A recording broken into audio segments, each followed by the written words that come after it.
the best branding thing. I haven't done a lot of it because it's not, when you're an actor, you literally have to be your own brand. And that was what I was doing for such a long time. And it wasn't until I was starting to direct, I was like, what is my sort of, my brand identity? Yeah. And I had bought the masterclass, like annual pass. Mm-hmm. And motherfucking Kris Jenner gets on there. She's just like, well, obviously it's like, you just put all these words down and then you like look at colors you like. And then, and she made it so straightforward. Mm-hmm. She was just like write down 20 words that you think are who you are. And it was Yep. like, oh, Yep. like we think of it as being a sales pitch, but it's Yep. actually a summary. Yes. And I feel like that was really helpful to me to be like, to simplify it instead of trying to make yourself seem like, yes. Right. Well, but it does. So I do that. Yeah. Look, I worked in marketing for 25 years. Yeah. So it's not foreign to me, but it is different when it's you. It's impossible when it's you. Exactly. And so during COVID, I sat here because I had a little PTSD for the office with the layoffs. And so I actually didn't go in there for like 9 months. Oh, wow. Like things just piled up. Yeah. Yeah. It's still a mess and it's technically clean. Yeah. But I came out here and I'm a big Post-it note person. Yeah. So Me too. all the Post-it notes were up here and it was like, okay, here's web, here's this, here's all the categories of the business. Now here's the words here. Like I have a 182 page business plan. Yeah. Like I'm thorough. Yeah. And it is all my mission, my values, what matter. I'm a one person company. I did not need all of that. No, you didn't. Right. Yeah. And so my friends, oh my God, Sally. I was going to say Susie. I don't know why. But my friend Sally, she's a speaker and a speaker coach. And I met her through the story group. And I just called her and I was like, can I have 15 minutes? She's like, yeah. And I was like, here's what I got. And she's like, girl, stop. Yeah. Go do something. Yeah. That's it. At some point, we're actually stopping ourselves from doing the because we want perfection. We want, and first of all, perfection is not a thing, right? Yeah. Like the best piece of advice I ever got in therapy was there's no such thing as perfection. So stop, right? Yes. That was the most relieving thought I'd ever heard. But it's not just that, there's such a fear of the success itself that the idea of getting started and of, either failing or succeeding is sort of like, what would that do? How would that change me inherently? And failing again. Right? Yeah, exactly. I talked to my aunt the other night and she's like, sweetie, you are so tenacious. You just keep trying. And I thought, I know what tenacious means. I feel like I need to look it up to know if I'm taking this as a compliment. Exactly. Because it's like I'm in this position where I don't have any other options. You just got to figure out something to do. And I am a person who will try 150,000 things. Yeah. But am I giving up too soon? Am I not following through? Am I getting too frustrated? Am I not asking for help? Right? All those things. And so you're like, oh my gosh, like how do I figure this out and do it? But at the heart of it, what I thought about, I went and looked it up. And this is like yesterday. And there it is. So I'm taking whatever I can get to make some money right now. Right. Yeah. And so my brother's friend needs help with his 2 kids a couple days a week to nanny. Yeah. So I went over there for the first day yesterday.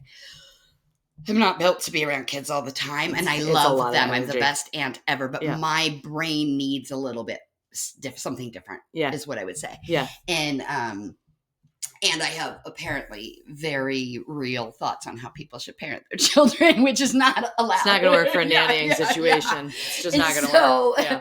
And I'm a lover. I do too, by the way, but that's why I just steer clear of all and I'm of a them. lover, right? Like I just want to love on the kids and like, whatever. Whereas weirdly boundaries, rules, and the right amount of freedom is actually what kids need. Yeah, it's fascinating. But as I was sitting there and watching, and there were some things that were happening, that's where you get inspiration, is doing all these weird things that have nothing to do with what you need the idea for. Yes. And I thought I am a very, very lucky and blessed person. The life that I have lived, I could not have even imagined. I did not dream of these types of things. I didn't. All I saw, I don't even know what I thought I was going to do, but it wasn't much. Yeah. And I've seen things and I've done things and I've experienced things. And a lot of them were because I said, you know what I want to do? I want to do that. And I went and I did it. Yeah. The difference is I always wanted it. And right now I don't feel a strong want for anything. Right? Like I don't want to work. I never thought I would say that, but this 5 years has taught me how toxic all of that is. and how unhealthy it was for so long. And so then I'm like, well, but then do I want my own business? That's different. It's totally different. That's different. You're setting the culture in that instance. But also now I know how to, I know how to set boundaries that I didn't know how to do 5 years ago. I know how to do what I want now and be healthy and all of these things, right? It's been a really magically weird 5 years. And yet I don't want to work myself into the grave, and owning your own business takes a lot of that. And I'm 49, right? So I'm at that age where I'm like, wait, I want to sit on a beach. I want to read books and I want to learn and I want to contribute to the world. But I don't want to do any more, 55-page marketing plans and reorgs. But what you're kind of saying is you don't really know if all of that is even necessary. Yes. Right? It's like, so how do so I think that's the difference. I am tenacious. I am good at getting what I want. I am really good at making things happen. The question is, what do I want? Exactly. And so I sit. I sit a lot. I sit right here. There's a fire pit, and you saw the one out front. Pretty spectacular. I'm very big on fire. It's a big theme in my life. That's your element there. And so I'll sit out there and I will brainstorm. I'll go to the beach. I spend full days at the beach now. Basically for 5 years. So at least once a month. Last month I went 3 weeks in a row, and that's what I do is I sit there and I don't force it. I listen to music, I draw, I read, I go walk around, and I talk to shop owners. My sister who's in the other room, she's like, you're so extroverted. And I'm like, I'm not. I'm really, really not. You don't understand what these things mean. It's how you replenish and how you recharge that determines whether or not you're extroverted. And I said, but I spend a lot of time alone. And I know the value of a hello. Of a, oh my gosh, your outfit today. Right? I know the value of somebody sitting by themselves at a bar and somebody just saying, what are you reading? And so that's what I do. So how do we make a business out of telling people it's okay to sit by themselves and read a book, right? So this is my thing. So her best friend came to the beach with me a couple weeks ago. And it was just the two of us. And she works a lot. She owns multiple properties and is managing. She owns a food truck. She works at a legal office. This girl is busy. And you never don't see her working. She's on the phone. She's taking care of people, all of that. And I was sitting on the beach and I said, do you know what the gift of this 5 years has been? The gift of presence. I know how to be completely present in the moment. And it is beautiful. Kids do the exact same thing. Yes. When they're yours and when they're entirely your responsibility, right? When my youngest was born, the oldest got, who was the perfect child. I mean, just a really, she would have a little trouble falling asleep. It was just genuinely like an upbeat and well and interested and eager to learn little kid. And when the little one came along, she got pissed. Yeah, of course. And what I realized was she had been so used to getting my full attention, not 100% of the time, but it was full, reliably. And so what I started doing was going, okay, 1 hour a day, not just when the baby's asleep. Someone else is responsible for the baby, even if she wakes up. She and I will, because you don't have any time. You're like, when am I even going to do the laundry, right? When am I even going to figure out groceries? But we will sit down, and even if it's 15 minutes, let alone an hour, it's the check-in. It's a tiny person who barely has, that much focus anyway. But that changed it completely again, right? She knew she hadn't lost me. And that's she wouldn't have been able to identify it's it our that world way. now, right? This is part of what I talked about last week. It was like, we talked about onboarding and all these things. And I was like, how present are you as a manager? How present are you as a friend, as a husband, as a wife, as a whatever your titles are? Are you texting? Are you on your phone? Are you on social? Are you on your computer? Are you talking to somebody else? This gift of presence is what we're missing in this modern 100%. World. And I said to her, I really want something different for you. You're doing all of this, but who's doing something for you? And how are you feeding yourself? Because this leads to burnout. I know, I went through it. And I said, I don't bring a lot of people to the beach.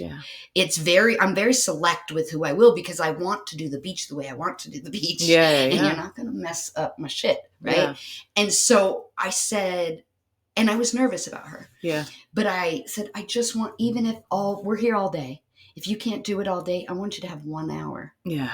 1 hour. And she did. Yeah. And she got it. And I said, oh my gosh. How do you feel? You look different. Yeah. Right? Yeah. And it is. And even nannying yesterday, I had one kid all day and then 2 kids for the second half. Yeah. The kid was older the first half of day 5. And she got real upset because my flowers looked better than hers when we were drawing. I didn't know about this. Yeah. And I'm not a drawer, so these were not good flowers. Yeah. But she would draw one line and then throw the piece of paper and throw this fit, and it got really, really bad. And she started kicking me and screaming and all of these things. And I've watched people, so I somewhat know today's pet parent, like I've seen it in action. And I didn't know what to do. Yeah. It's my first day, so it's not like you can scream or yell. And I said, okay, I don't like it when you kick me. I don't think that's nice. I understand that you're upset, and that is okay. Mm-hmm. But if you keep kicking me, you're going to need to go into another room to be upset because you don't know how to be around people right now. Whatever. I didn't say it like that, but yeah. And she kept going. And I said, okay, the only other thing I know how to do is I heard that it helps when you bear hug someone. So I literally grabbed her. And I bear hugged her and I started stroking her hair. Yeah. And she stopped within 3 seconds and just melted and stayed there for 45 minutes. Yeah. Didn't say a word. Yeah. And she told me later, she said, if I get upset again, will you snuggle me again? Because you're very good at that. Yeah. And she said, you're one of those magic grown-ups, aren't you? And I was like, I texted my sister and her best friend, my other one, and I said, thank you guys for including me on all the mom memes because I could test out some of what you've showed me with autistic kids, with neurodivergent kids, with all of these things. And I just kept testing things and seeing what would work. And this particular thing worked. Yeah. And it's the same with grown-ups. And whether she was tired or whether she was exhausted or whether she was doing all the evil self-comparison that we do as adult women, right? Like whichever one of those things it was.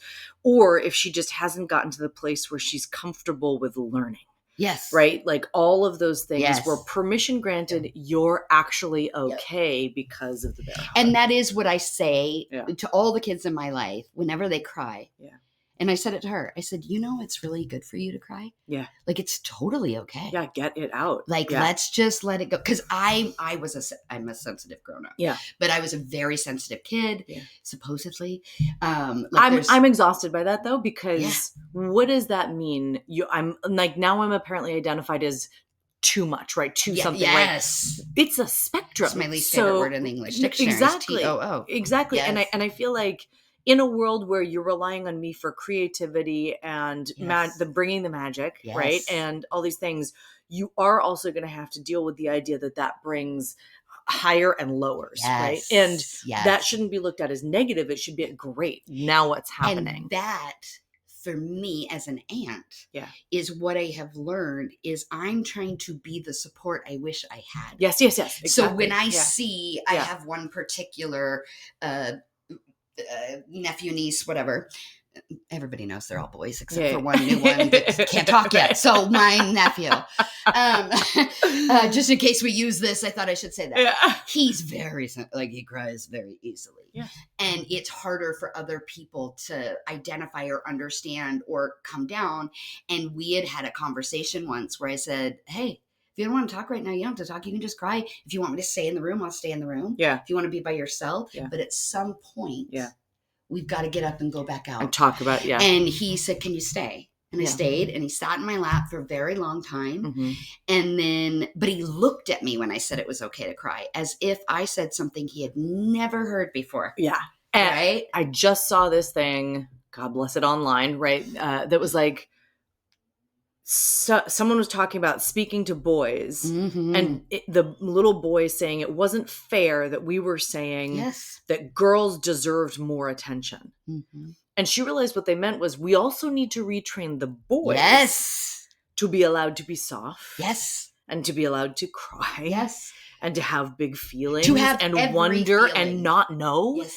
And not because just as we've told women the story of inadequacy, and just as we've told little girls the story of, whether it's you're never going to be enough, you have to compare yourself to other people. That's all convenient to keep us in our place. Yes. But we also have to explain to the young boys, you don't have to behave a particular way in order to be a man. But you also Here's can the have spectrum. every range at different times Yes. and understanding how to deal with them. Yes. And this is, I think this is where we have found ourselves. Yes. Is we did all those things for women and girls. Yes. And yet, starting with my generation, I think it's a little bit after, but whatever, we started to tell girls, or we started to ask girls to be everything. Yes. And we stopped asking boys to do anything. And so there's a lot of coddled boys that don't know how to do the simplest things. Right. Because they've never had to.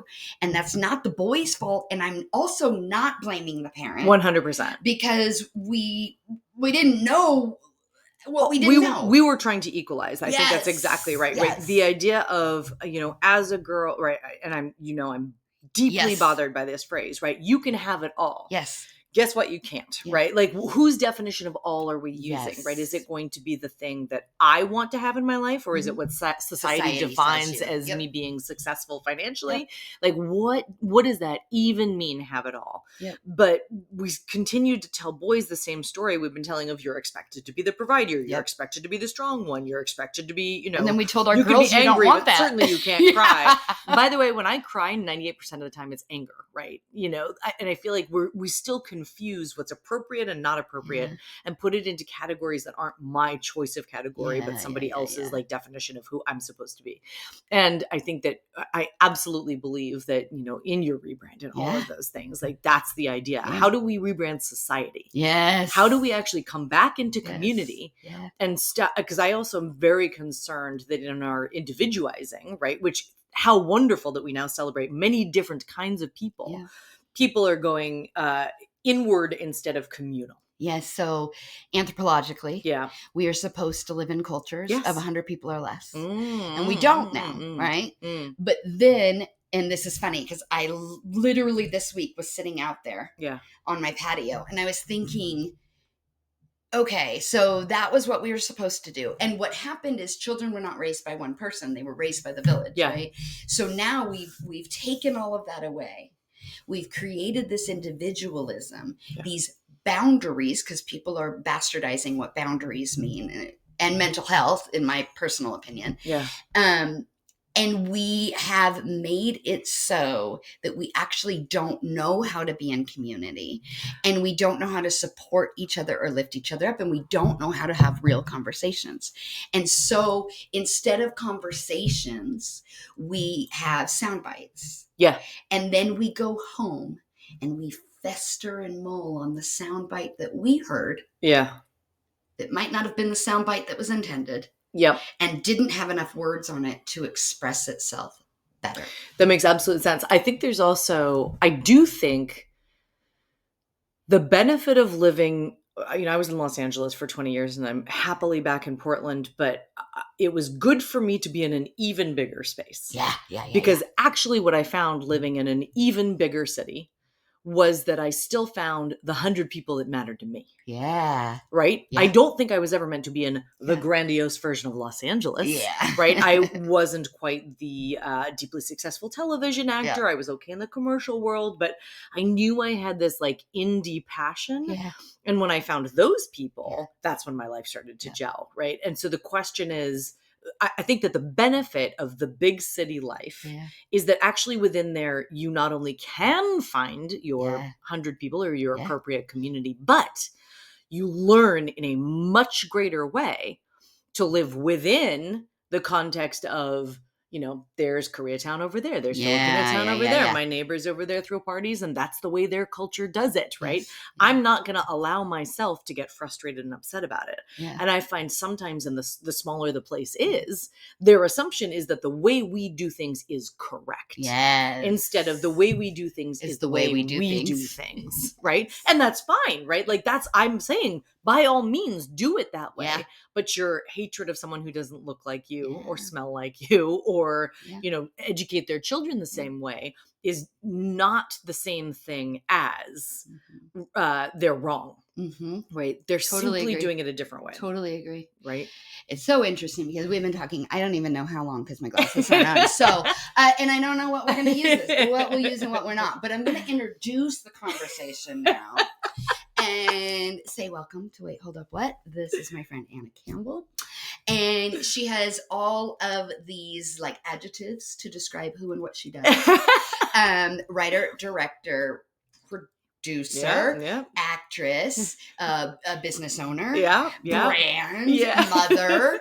However, when I was thinking about this, whenever we see a multi-hyphenate, especially in Hollywood, what is the one you're supposed to start with?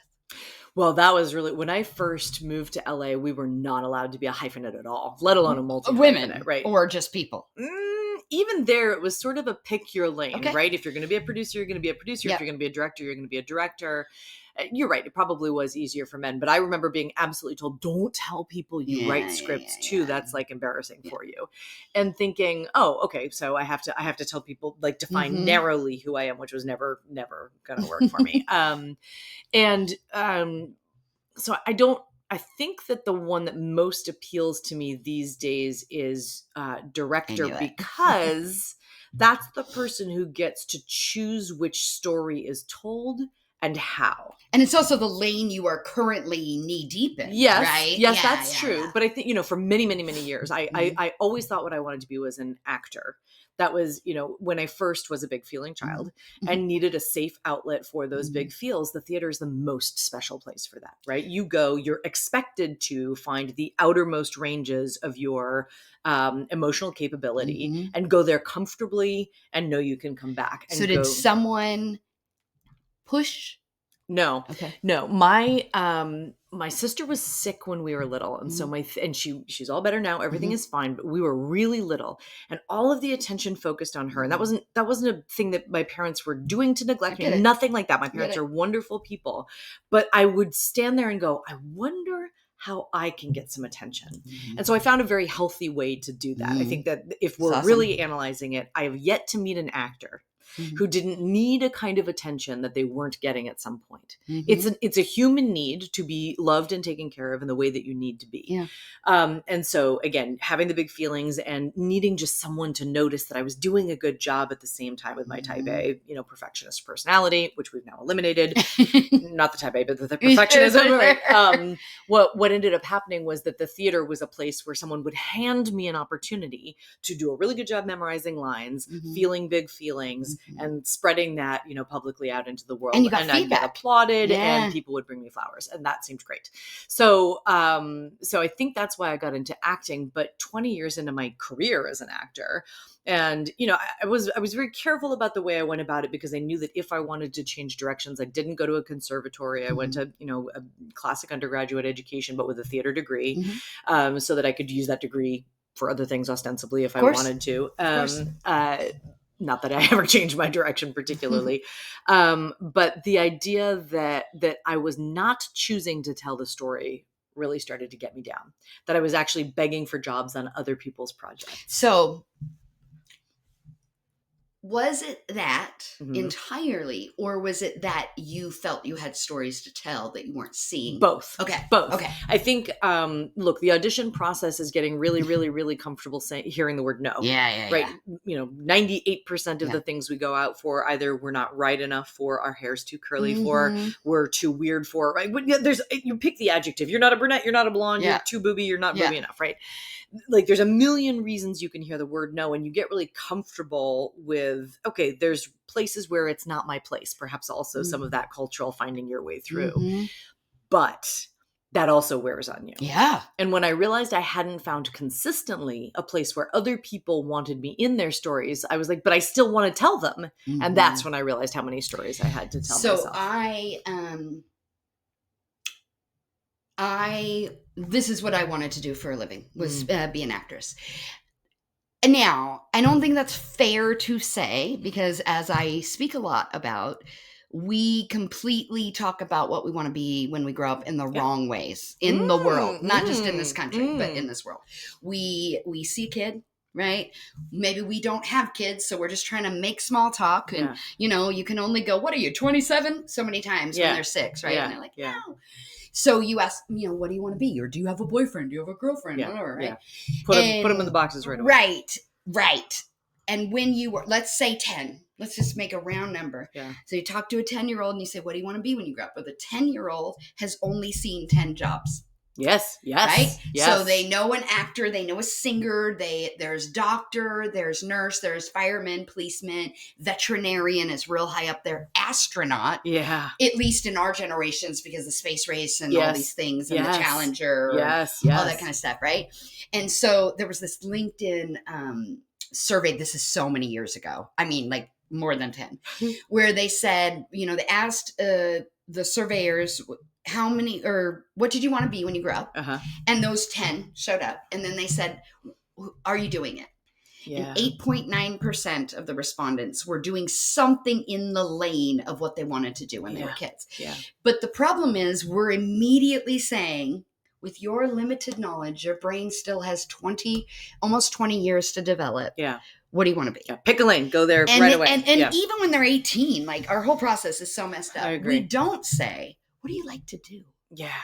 What makes you feel good when you're doing it? What makes you lose time when you're doing it? Right. And we don't continue to ask those questions as we age. I think some places do better than others. But, for sure. But I think that as our world both expands and narrows, weirdly. Yeah. So I, went to high school in the late 90s. Yeah. And here in Portland, we had an amazing magnet program. I was in a magnet school. Right? Yeah. And so you could choose, right? Yeah. You were in your district school, but you could apply to transfer to the one that was focused on science or that focused on the performing arts. Or in our case, it was the International Studies School, which was, effectively a college prep plan. And I knew I wanted to go to college. So I stayed, that was the school that I picked. But even then, you were saying to someone who's 14, what do you want, right? And now it almost feels like because the whole world thinks it's one thing instead of 1 million 100-person wide things, right? We're going, okay, everybody gets the same.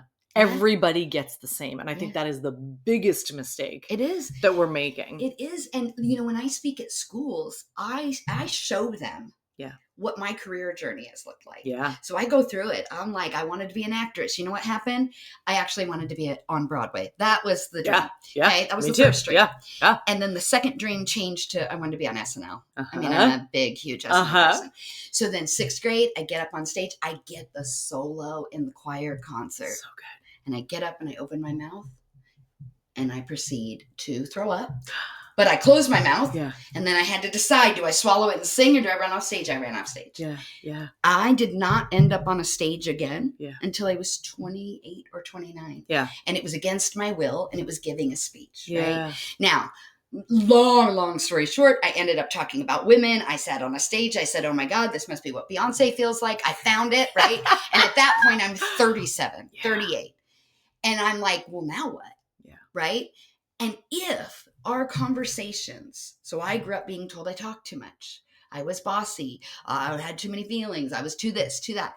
If the conversations had been, you really like to talk. We should talk about the things you can do with that. Yeah. I didn't know any of this world existed. Yeah. And look, different families are different, right? We weren't a family that was big on the college stuff and what the future looked like at the time. I had one person a little bit, but it was not about what I did. It was like trade school or university. Yeah. It wasn't about anything else. Yeah. And so I really, really early said, well, I can't be an actress. Yeah. And this is really horrible, but I was driving by Washington Square Mall. I was probably 12 at the time. And I told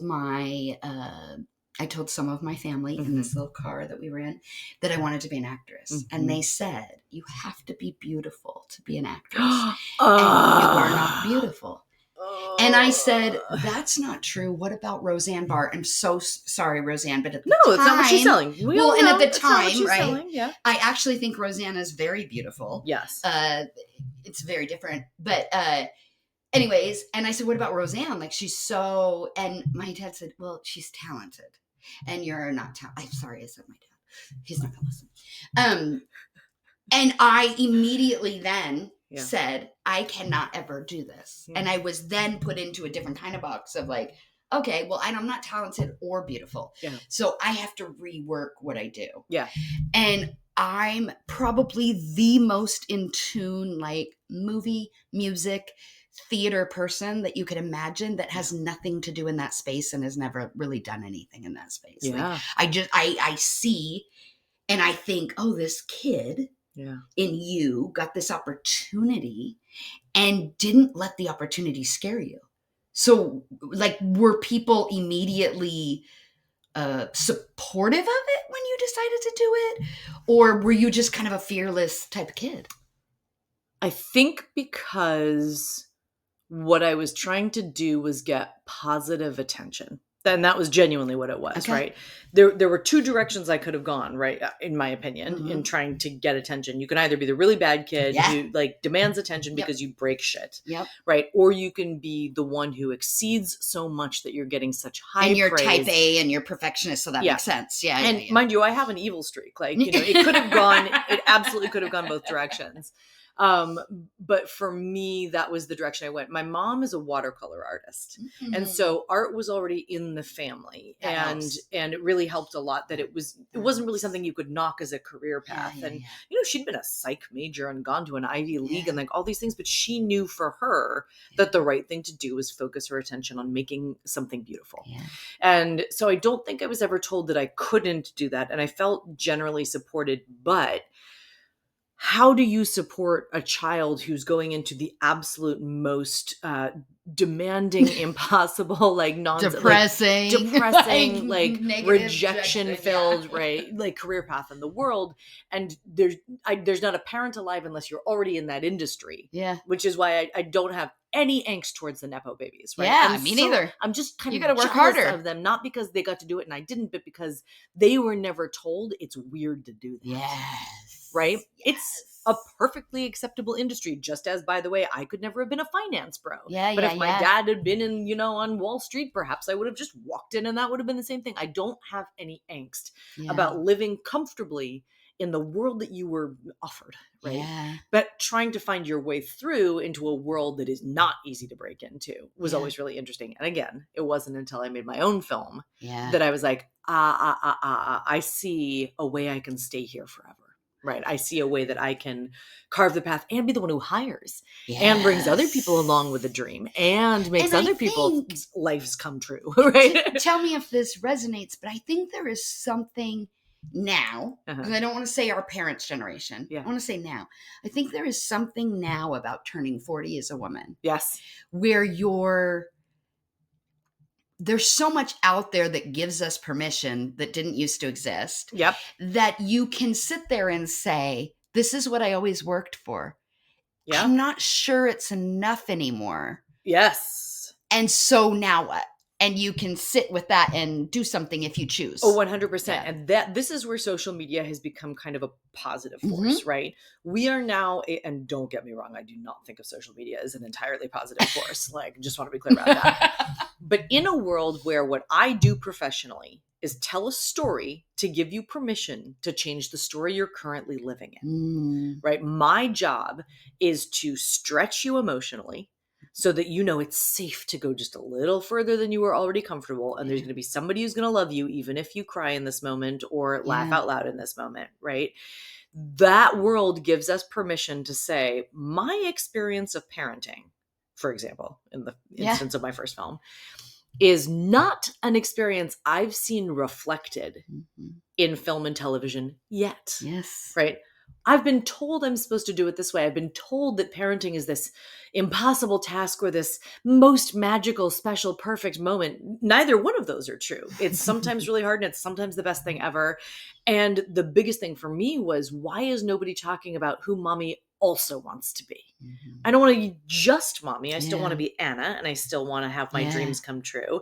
And if I don't show my two little girls that mommy still follows her dreams while she's being the best mommy she can possibly be, which doesn't mean I'm perfect at all or great even 100% of the time. Sometimes I'm very busy doing other things.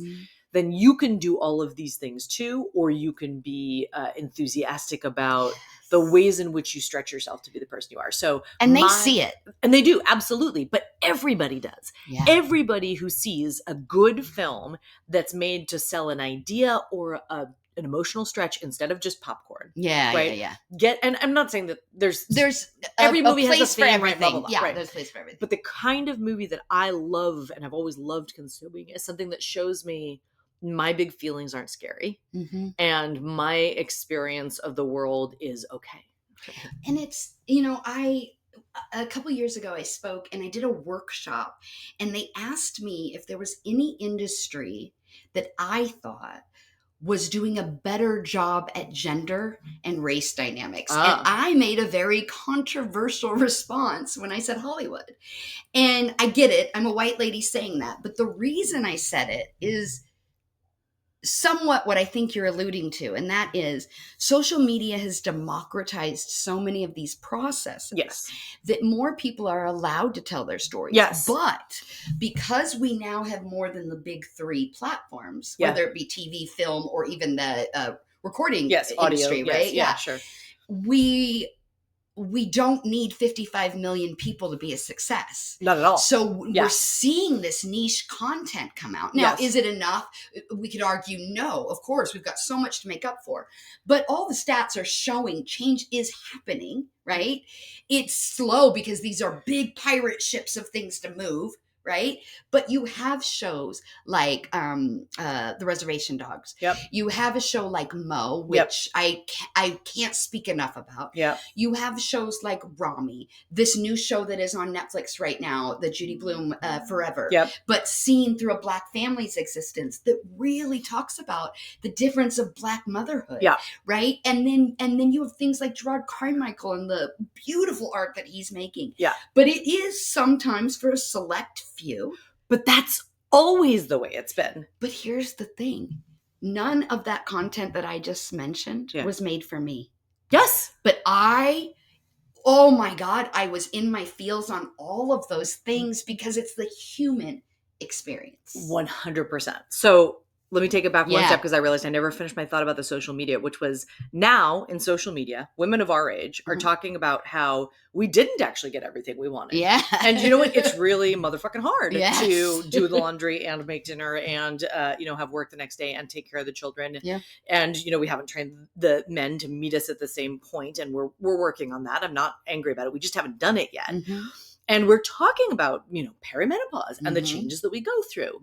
But the fact is, we've actually been doing this for years. Yeah, it's the history of women. Yes, and there are goddesses that we've neglected in Western culture that represent the virgin and then the mother and then the crone, right? There are in multiple, and I'm going to get them all wrong because I don't have it at the tip of my fingers, but the idea that women in particular go through these phases, and it's okay to have a transition, and it's okay to be in a new phase and in a different one, and we're going to be the bearers of the stories and the bearers of the information and of the wisdom and all of those things, and that's why we get to live longer. And all of these things that are only resurfacing now because social media gives us access to the other 40-year-old women who it's the democratization of community that we lost. Exactly. And yes, if this is in here, great. If it's not, just roll with it.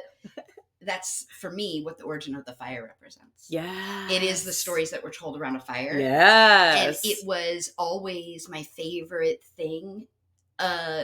We weren't a family that had a ton of that. Yes. And when we would be at like an uncle who had a little cabin and we were by the fire. Yes. That is where I learned things about my grandma or my grandpa or all of those things, right? Yes. Or when the most ridiculous comments were made, and those are the ones you remember.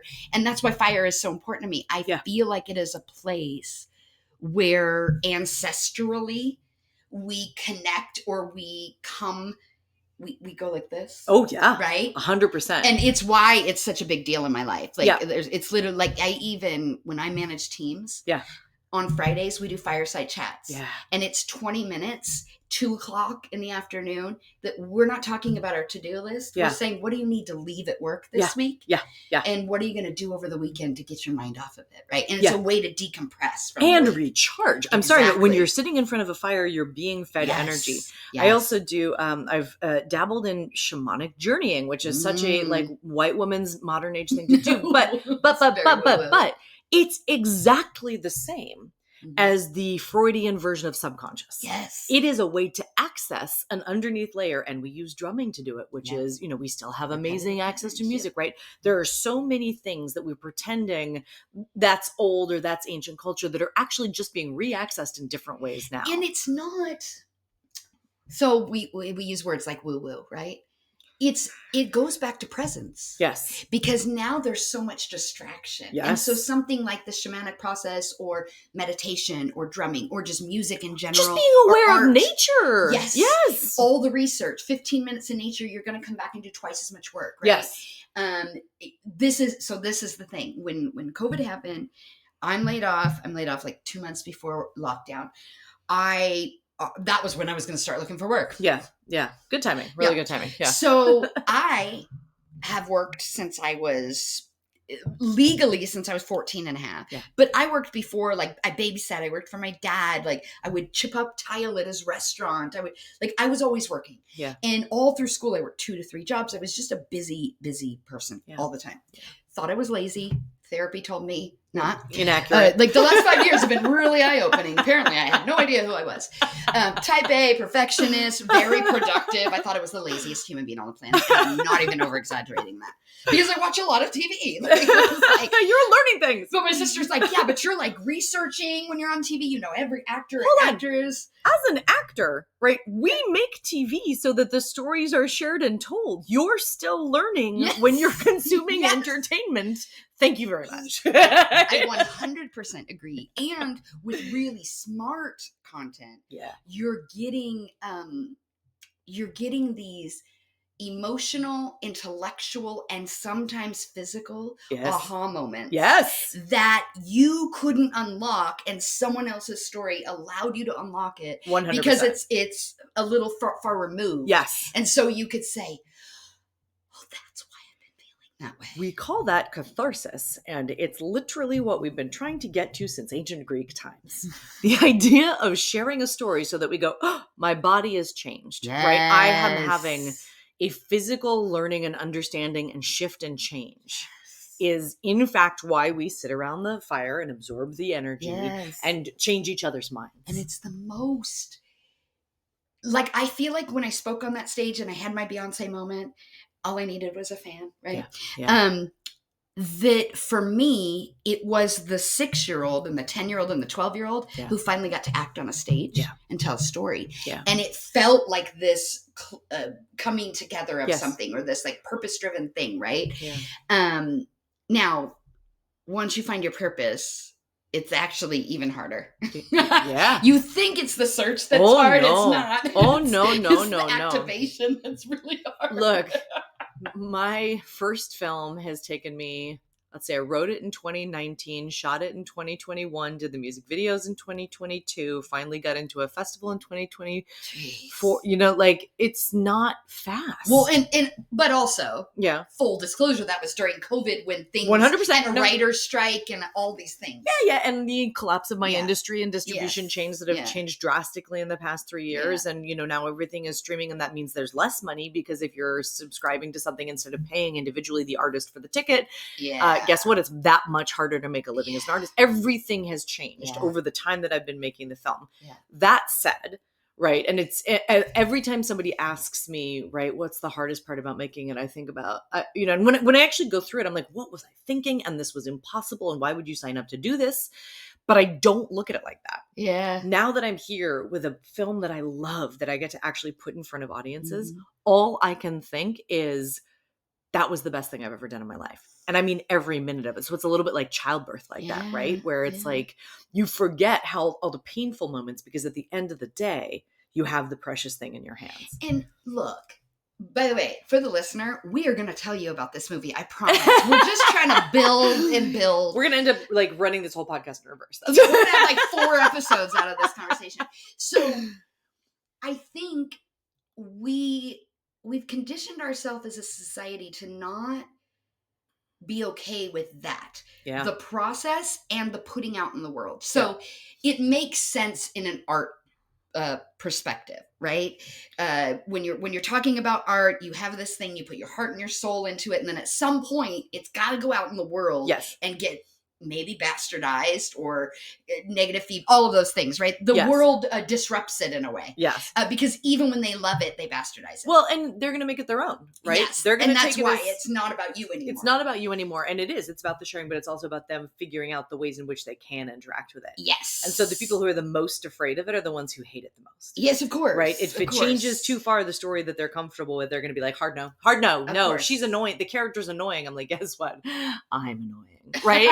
You and I are not going to get along. This piece of art was not made for you. Right? And that's fine. But I also think, well, so two parts. Yes. I say it all the time. Not everybody's going to like me. I'm an acquired taste, right? I like mint chocolate chip ice cream.